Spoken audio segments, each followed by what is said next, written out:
This is Dallas, and her boyfriend's roommate is an airsofter. I just really don't like his roommate. There's just something about, like, the way that he does stuff. And to be honest, I just want my boyfriend back.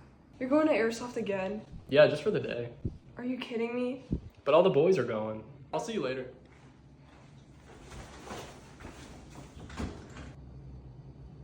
Ever since he started playing Airsoft, I don't even get to see him anymore. It's all his fault.